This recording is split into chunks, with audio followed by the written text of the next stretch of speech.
Everyone, welcome to English with David. आज हम लोग विलियम वर्ड्सवर्थ से रिलेटेड प्रीवियस ईयर्स क्वेश्चंस करने वाले हैं जो आपके NET SET TGT PGT exams के लिए बहुत हेल्पफुल रहने वाले हैं। चलिए शुरू करते हैं। विलियम वर्ड्सवर्थ, इनकी बेसिक इन्फॉर्मेशन देख लेते हैं कुछ। जैसे his full name was William Wordsworth. He was born in 7th April 1770 and he was born in Cockermouth England. उनका जन्म होता है कोकरमाउथ इंग्लैंड में। He died on 23rd April 1850, जिस ईयर इनका वर्क प्रिल्यूड आता है पोस्ट्यूमसली, इनकी डेथ के बाद पब्लिश होता है, उसी ईयर इनकी डेथ हो जाती है। Nationality he was English and he was majorly poet. Literary movement he worked in romantic as and romanticism, जो कि स्टार्ट होता है 1789 उन्हीं के वर्क से, लिरिकल बैलेड्स के साथ। ये एक पोएट हैं, known as poet of nature, इनको poet of nature कहा जाता है, and he is one of the founders of English romantic poetry। English romantic poetry के founder भी हैं, along with S.T. Coleridge। Poet laureate, he became poet laureate in 1843। 1843 date याद रखेंगे, जो रॉबर्ट सदे के बाद इनको poet laureate बना दिया गया। इनकी डेथ हो जाती है उसके बाद। he was appointed as poet laureate of Britain। Okay, next देखते हैं कि कुछ इंपॉर्टेंट वर्क हैं, जैसे कि 1798 में लिरिकल बैलेड आता है जो एस टी कॉलेज के साथ मिलकर इन्होंने लिखा। ये एक पोइट्री कलेक्शन है। ये वर्क इनका बिगिनिंग है रोमांटिक एज की, यहीं से रोमांटिक एज शुरू हो जाती है। 1798 में इनका एक और वर्क आता है इसी में, लिरिकल बैलेड में, nine compose a few miles about internet. ये एक पोम है। Explores nature memory spiritual growth. 1800 में प्रीफेस टू लिरिकल बैलेड आता है जो कि लिटरेरी क्रिटिसिज्म का पार्ट है। ये एक मैनिफेस्टो ऑफ रोमांटिसिज्म है। इसमें रोमांटिसिज्म के बारे में डेफिनेशंस लिखी हैं, डेफिनेशन ऑफ पोइट्री लिखी है, पोइट्रिक लैंग्वेज कैसी होनी चाहिए, पोइट्री की डेफिनेशन क्या होती है, वो सब लिखा है ना। William Wordsworth says poetry is the spontaneous overflow of powerful feelings. 1802 में लूसी पोम आती है जो पोइट्री सीरीज है, जिसमें famous for theme of love nature and death इसके लिए जानी जाती है। 1802 में माई हार्ट लीप्स अप, ये भी एक पोम है। ये इसमें एक फेमस लाइन आती है, the child is father of man. ये याद रखेंगे, माई हार्ट लीप्स अप, इसमें the child is the father of man, ये वाली लाइन आती है। 1807 में I wandered lonely as a cloud, ये डैफोडिल्स वाली पोम है, जिसमें his most famous nature poem. 1807 में ओड इंटीमेशंस ऑफ इमॉर्टैलिटी, ये भी एक ओड है इनकी, deals with childhood memory and immortality. इसके बाद 1807 में इनका द सॉलिटरी रीपर आता है जो कि एक पोम है। इसमें ये सेलिब्रेट करते हैं रूरल लाइफ को, म्यूजिक को और इमेजिनेशन। 1814 में इनका वर्क आता है द एक्सकर्शन, जो एक फिलोसफिकल पोम है। इसमें पार्ट ऑफ इस unfinished epic project the recluse का ये अनफिनिश्ड पार्ट रह जाता है। और 1850 में इनका डेथ के बाद, पॉस्ट्यूमसली डेथ के बाद, द प्रिल्यूड लॉन्च होता है, पब्लिश होता है, जो कि एक ऑटोबायोग्राफिकल पोम थी। His masterpiece traces the growth of poets mind, इसमें पोइट्री की ग्रोथ दिखाई है, उसके पोइट के माइंड की ग्रोथ दिखाई है। ठीक है, नेक्स्ट चलिए अब कुछ क्वेश्चंस कर लिए जाते हैं। William Wordsworth is primary known है, कौन थे विलियम वर्ड्सवर्थ? मेटाफिजिकल पोइट थे, रोमांटिक पोइट थे, विक्टोरियन पोइट थे या मॉडर्निस्ट पोइट थे? तो अभी हमने पीछे देखा था कि इन्होंने रोमांटिक एज की स्टार्टिंग की थी, है ना। कब की थी? 1798 में। ओके, तो देखते हैं। So he started, William Wordsworth is one of the founder of romantic movement. देखिए अभी देखते हैं, 1798 है ना ये एज। हाँ, सो William Wordsworth is one of the founders of Romantic movement in English literature. His poetry emphasizes nature, emotion, imagination, ordinary human life rather than reason or classic conventions। ये reasons पे ज़्यादा फोकस नहीं करते थे, है ना। तो ये फोकस करते थे केवल सिंपल लाइफ हो, सिंपल लैंग्वेज हो, लैंग्वेज को भी सिंपल रखना चाहते थे, नेचर की बात हो, है ना। तो ये सब था। Second question, which publication is considered the beginning of romantic age in English literature?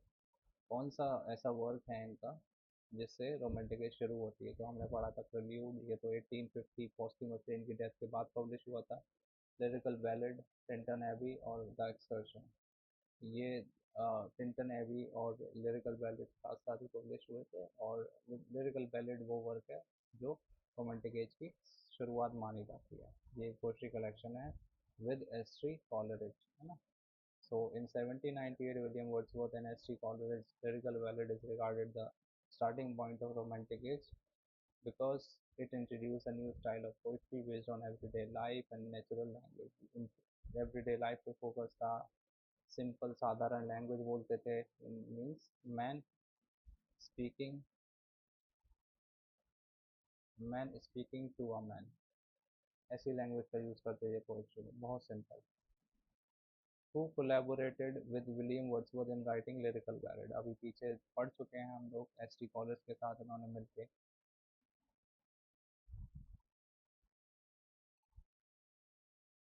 है ना, लिरिकल बैलेड को लिखा था। So Coleridge contributes poems like The Rhine of the Ancient Mariner, while Wordsworth wrote the poem focusing on nature and common people। ठीक है। In the preface to lyrical ballad, poetry is defined as, lyrical ballad में poetry को क्या बताया गया है? मैंने शुरुआत में बताया था, the spontaneous overflow of powerful feeling, ये इन्होंने डेफिनेशन दी थी पोइट्री की। तो पोइट्री क्या होनी चाहिए? स्पॉन्टेनियस ओवरफ्लो, अपने आप ही आनी चाहिए अंदर से। ओके, वही पोइट्री है। ऐसे नहीं जिसमें डिक्शन हो, जिसमें राइमिंग मीटर वगैरह ये हो, इन सबको अगर इन सब के चक्कर में पड़ेंगे तो हम पोइट्री बना ही नहीं सकते। तो वो कहते हैं कि पोइट्री को बिल्कुल सिंपल रखो, इन सब का चक्कर नहीं है, जो अंदर आ रहा है उसको पेन डाउन करो, लिखो, वही पोइट्री है। ठीक है। Wordsworth famous definition state that poetry originates from intense emotions recollected in tranquility. Emotion से आती है, और जो ट्रैंक्विलिटी मतलब शांति, शांत माहौल में अगर जो आपने सोचा है और जब पोएम आती है, तो that is the poem. According to Wordsworth, poetry takes its origin from, poetry कहाँ से आती है, ओरिजिन कहाँ से होता है? Emotions recollected in tranquility, emotion से जो शांत माहौल में, वातावरण में हमें मिलते हैं।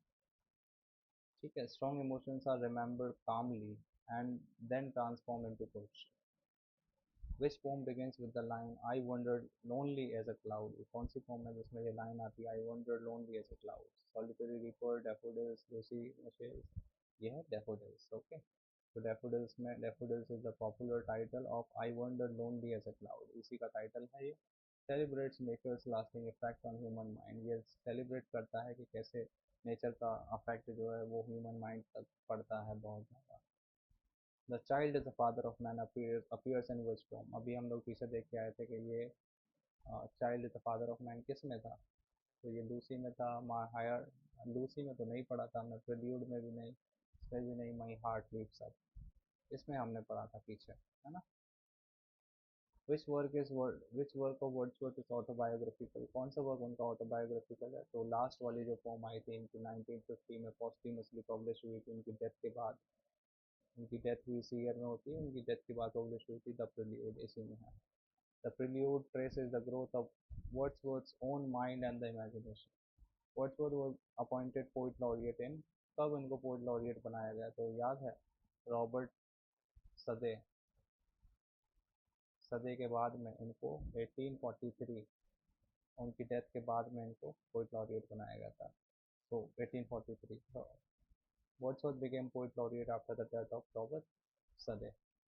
Wordsworth believed that the language of poetry should be, कैसी लैंग्वेज होनी चाहिए पोइट्री की?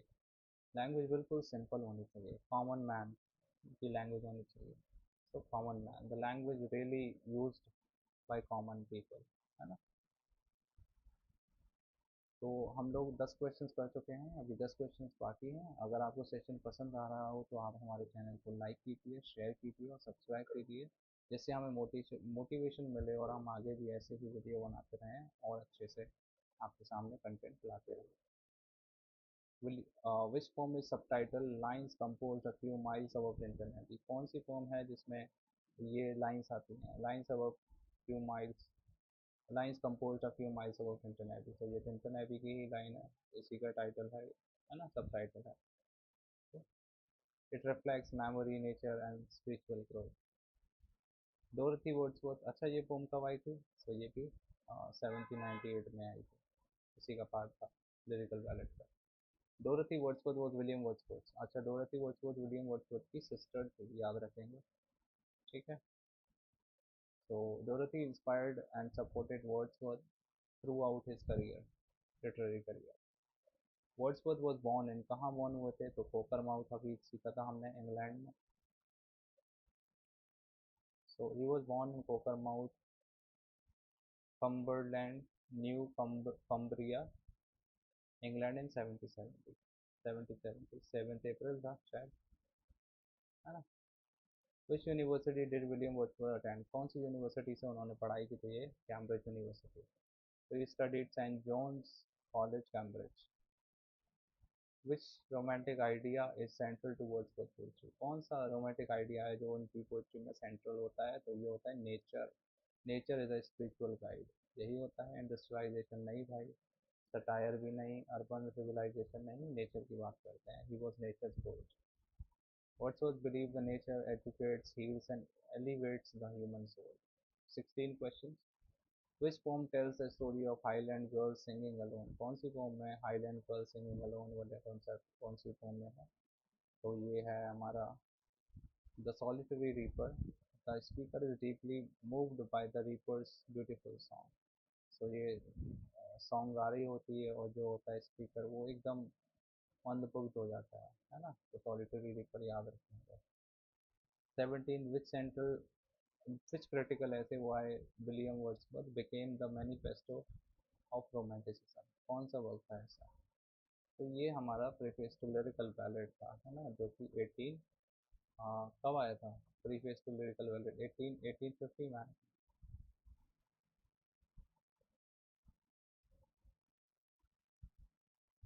पीछे देखते हैं एक बार कब आया था।